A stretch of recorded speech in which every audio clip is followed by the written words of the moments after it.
Hello, everybody, and welcome to another week of the Frenzy Extra. Andy Lacombe alongside Jim Wilson, Worcester Telegram and Gazette sports editor and Home Team Magazine, and our own Kevin Shea. These two guys, they look like they're ready to go. They look like they're contentious already here. After the first 2 weeks of intense debate, we are going to start talking about some of the games we just saw this past week, and there were some good ones, and we previewed the first one we'll talk about, which is St. John's and Shrewsbury, and the Pioneers getting the better of the battle for Shrewsbury. How did this one play out, and from what you've seen, read, heard now, in your eyes first? I think it was a good, we knew it would be a good game. I mean, these two teams, we talked about last week, how they get up no matter what the records are. This is one of those games where they get a benchmark, and it helps a lot because it's power rankings time. So they get the points, they get the 12 points to win a Division III game, so that's big. But I think it's tough when you give up the 34 points to say the St. John's defense is looking better. But you give them what they had last week. They had a big interception against Wachusett to seal that win.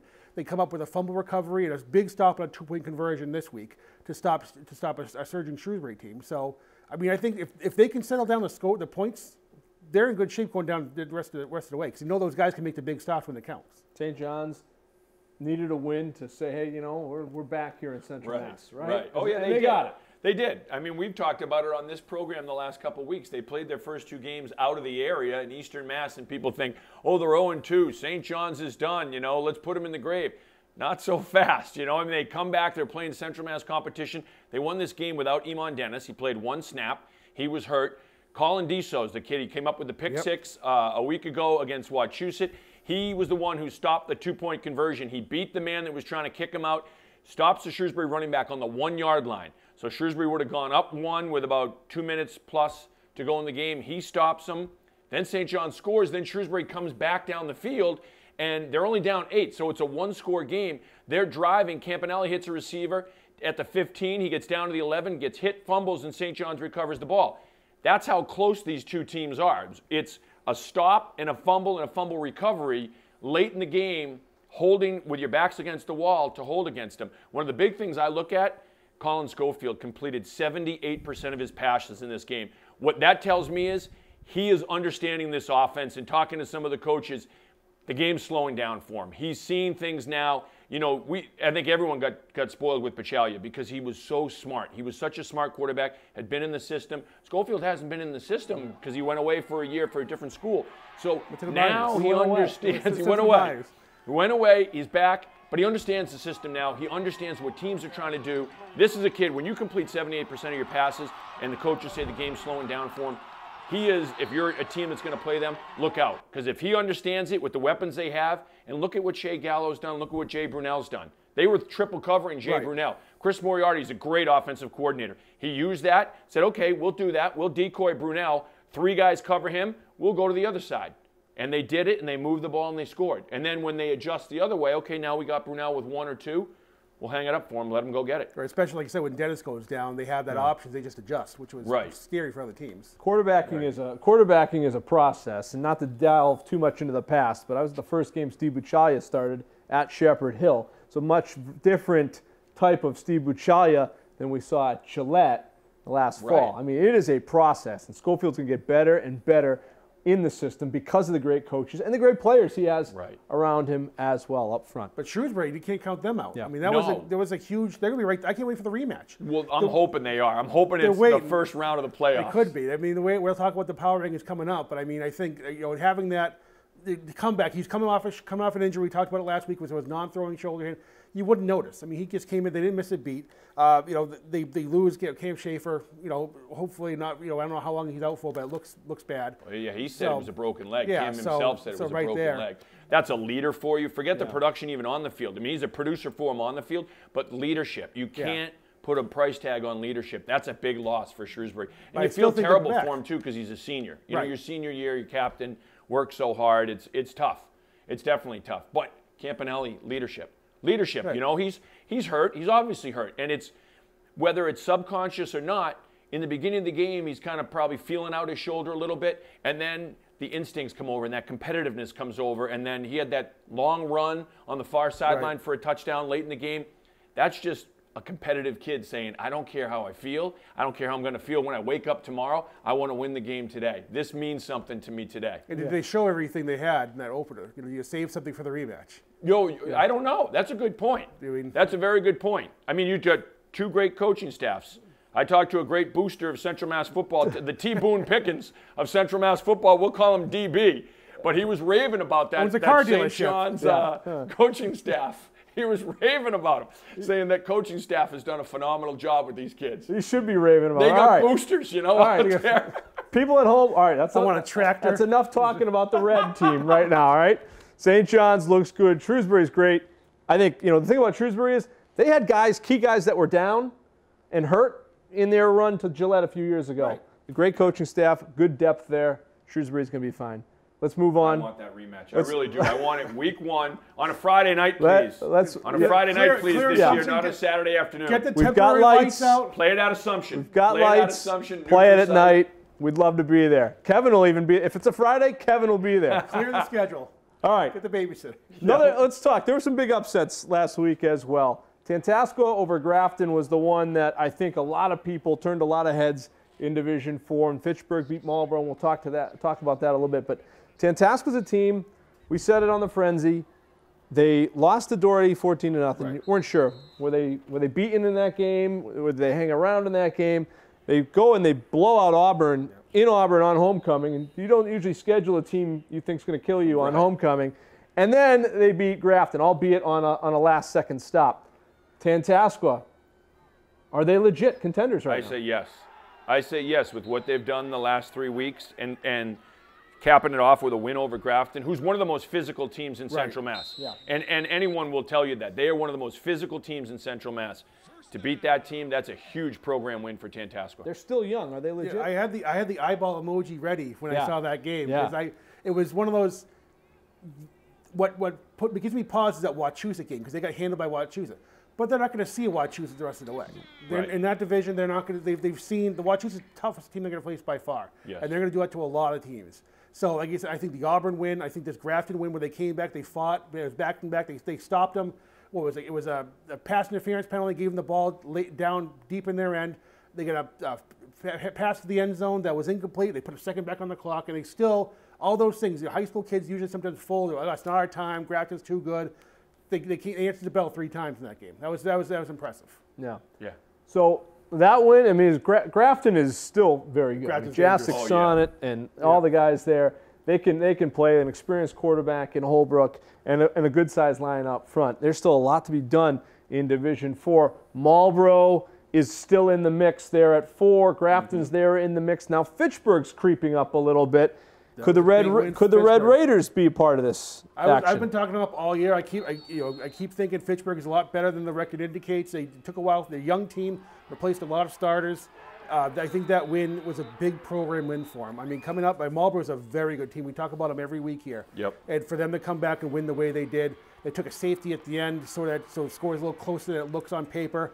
But they're really, Andrew Brooks has been having a phenomenal year, quarterback for them. They said in stats once in a while. We talk about them more. But I mean, I think that was a good win for them because, like I said, Marlboro, they're going to be there at the end, and to have that kind of win in those terms, that says a lot about that program.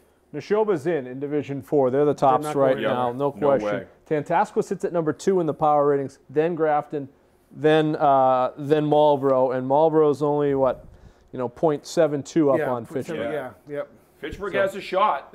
Marlboro's got to take care of their business. What it means is basically for the rest of the way, you got 3 weeks left. You got to win maybe 2 of the 3 games because St. John's is their 3rd week. They play St. John's on the week right before the playoffs start. They'll get points for it, way. But see, that's where they get hurt, though, where St. John's playing a tough schedule because St. John's loses 2 Eastern Mass games. If St. John's played, a couple lower division Central Mass teams, then they'd be undefeated, and then that would help Marlboro. Right. So this is where you get into that whole debate of playing divisions, playing Eastern Mass. And I had a coach tell me, and I think it's a great idea, make it an incentive. If you play an Eastern Mass team, it's a guaranteed 12 points. If you win, it's 15 points. To incent some of these teams to play Eastern Mass teams. I don't know why everyone bows down to Eastern Mass football. I just don't. That's the way it's been. It's the same size schools, but they're Eastern Mass. They're better. They're bigger than us. No, they're not. They're not. I used to hate going to covering Super Bowls and things when I'd be in the press box listening to everybody talk about how great this Eastern Mass team is and there's no chance. And then just quietly sit there and watch Central Mass just romp on them because they have some good athletes. They're putting athletes in the NFL now. I mean, so the days of being poor, sisters of fortune and outside of 495, those are over, and it's time for people to realize that. Yeah. Devil's advocate, I agree with both of you, but that's how Western Mass thinks of us in Central Mass. Oh yeah, definitely. I mean, outside of Long Meadow, and the proof's in the pudding. They should think that way. Central Mass is better than Western Mass. We'll give you a Kona once in a while. And this is what Western Mass does. Like, okay, what's our best chance of winning? Right. They move everything this school around. that's 5 times as big as this school, we'll put you down here, and then if I shuffle the cards, you're the sacrificial lamb. You'll play the top division. And then we have 2 huge schools playing tiny schools of Central Mass. West Springfield. And Central Mass is still going to win. West Springfield versus Nipmuc, I think is what you're referring to. Last year, and West Side went out and got smoked. They did it with Longmeadow years ago with playing we got to get out of this block. All right, we have more talk about the power ratings. We'll talk about the races in 5 and 7 and some of the other divisions as well when we come back on the Frenzy Extra.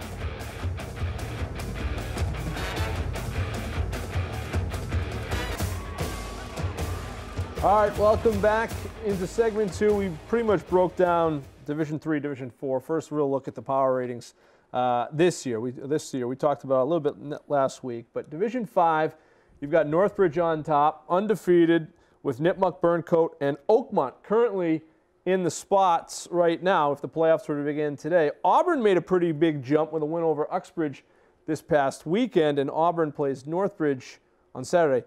Must win for the Rockets? I think they're all must. I mean, you're the mathematician. I think they're all must. Yeah, I typed the numbers and for a guy who went into journalism to get away from math, if they start teaching me Spanish, I'll have a lot of problems getting on Algonquin. But I think every game is must win at this point for Auburn, just because they need the points. They had the 3-game losing streak to teams that they normally historically don't lose to. So I think having that said, I think if they need to have a good showing against Northbridge, get a win if they can. Northbridge is tough. They just thought the quarterback situation is kind of in flux with the injuries. So they always but this is one of those big rivalry games between the two. So I think Auburn comes through, gets a win here, they're right back into it. Yeah. Well, it's the biggest game of the season left. You know what I mean? It's kind of like the new Super Bowl or new Thanksgiving for Auburn. They play Holy Name. But it's not that traditional rival. This is maybe the most traditional rival they have. This is the closest they have to a Super Bowl game left on their schedule. And for what it means this year, it's great. But this is what, years ago, okay, it was Oxford on Thanksgiving, but there was always Northbridge, week 3 or 4. It was a huge game going back to when Auburn played on grass. It was a huge game. Both schools got up for it. Both teams got up for it. I'm looking forward to this matchup because I think it is a must-win for Auburn. But that's a big statement win against Uxbridge. In the words of one of the Rockets coaches, we're back. We're back. Yeah, it felt like it. It felt like they were back. Jack LaPro had a great game for Auburn this past weekend on all 3 phases of the game. Northbridge is 5-0. You mentioned injuries. They've had injuries, obviously. Aiden Fair, and they've had to mix the quarterback position up a little bit. Ken LaChapelle is doing another amazing job. He talked about being a small team with not a lot of depth. And if a couple guys went down, they could be in trouble. But they're 5-0. Now, they play Auburn, maybe the toughest team on their schedule right now, coming up this week. But another great job by the master down there in Northbridge. Yeah, he just finds the players, and they move people around. And, okay, this guy's hurt. We'll move this guy over here, put him there. We'll run these plays now and sort of spotlight, hide the deficiencies of the program and spotlight some of the strengths. And they're rolling. I mean, I think a couple weeks ago when they beat Nipmuc, that was the turning point for them. That showed that they can hang with these guys. I heard all preseason that Northbridge is kind of down. They don't know what they have. They graduated some key players. The 5-0. We can't with the schedule they play. You can't go wrong with that. This guy picked them in the Frenzy preseason show, but that's again. I know appreciate it. Barry Horowitz on the back. A freebie at the Gray Barn or something for that. I don't know. I'll give you a ginger ale. Burncoat's in that number 3 spot.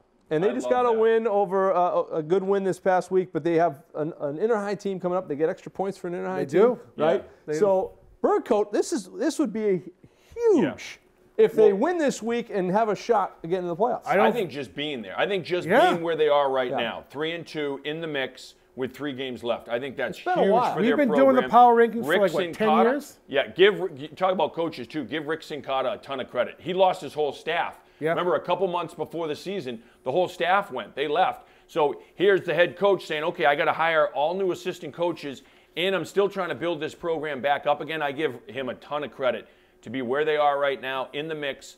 It's exciting. If you're still playing for something right now, it's exciting. It can get hard if you're not. You know, if you're had 4 weeks where you're winless, it's hard, but they're not. They're in there, they're in the mix, they're winning games, and they're looking, going, okay, if we take care of our own business, we're in the playoffs. Right. Yeah, and your guy, the Irishman, Cooney, yeah, the quarterback, looking good with the flowing red locks after the win this past week. So they're in a good spot. It's been a while for Burncoat. So, big things perhaps coming for the Patriots. Division 6, Maynard is Maynard. They're 5-0, and, they're rolling. Millbury's 4-1, and Millbury has Leicester this week. They're playing down the division, believe it or not. Millbury is smaller than Leicester in the mathematics of Central Massachusetts. That's a big game for both teams. I don't know if Leicester mathematically still has a shot. They're tough. They have to leapfrog a lot of teams. 7.72 points. That's right. They're behind a lot of work to make up over there. So in 7, to be clear, it's West Boylston, Assabet,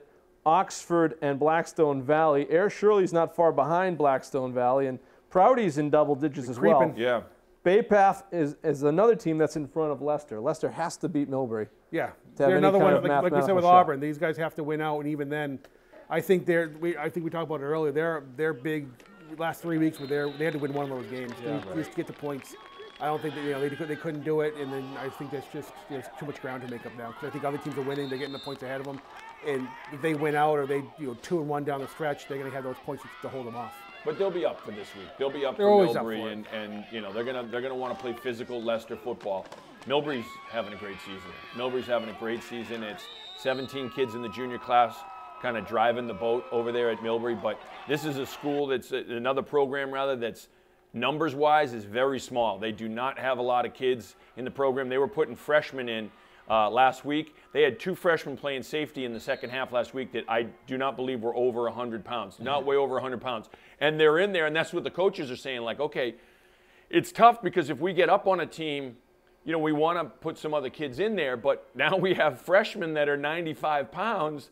How do you juggle? Like, we just don't have the depth to say, okay, we'll put these juniors and sophomores in that don't play but are physically close to varsity level. But, I just think Ray Richards has done a great job, too, down there. And those kids, they believe, and they got a lot of excitement around that program. Anthony Greenwich, their quarterback, great athlete, said to me in the preseason, we want to be the team where people are like, we don't want to play Millbury this week. And you know what? They're getting to beat. That win over Valley Tech to open the season, that was their position. statement. They've followed up on it every week. Yeah, no question about it. They have Auburn in a couple of weeks, too, so that'll be another good test for Millbury. But they look like they're pretty much locked in here with a couple of weeks left. 4-1, high up in the power ratings. Anything can happen. Yeah, I think Tingsboro's an outlier team. I don't know if they're going to jump in. I think that it's just mostly seedings in that division right now. Mm-hmm. All right, and we already talked a little about 7. West Boylston, they continue to roll. They got a big win over Lunenburg last week. And, Assabet rolling. They're there in the 2nd spot. Oxford's undefeated, but they're in 3rd. And then it's Valley Tech, Air Shirley, and Prouty are all there before you find Bay Path and Leicester. And Valley Tech and Bay Path are playing this week. It's a huge game for the Minutemen to try to get some credibility against a really good team. Yeah, if they get that win, they almost like leapfrog Valley Tech. So I think that's a big win for them. All these games right now, they're so important for these guys which is why I think they want to do this power ranking thing, because they stress the importance of these games now. You still have to play for something, and then get the points and see what happens. The destiny is not in your hands; it's on the other field sometimes. But you want to say you control what you can control, and you look at what we have for points. Okay, these are the teams above us. We can still get in. We have to win our 3 games. Right. And I think that's what they're saying at Bay Path is, listen, you beat Blackstone Valley Tech, you're right back in it. I want to make sure we get our Frenzy 5 in. That's right. We got to get that in. There's been a shake-up here in the final minute here. Our Frenzy 5, and all of us have Doherty, number 1. Yep. In the Frenzy 5, and then if you look, we've all got St. John's, number 2 in the Frenzy 5. Shrewsbury is 3 for all of us.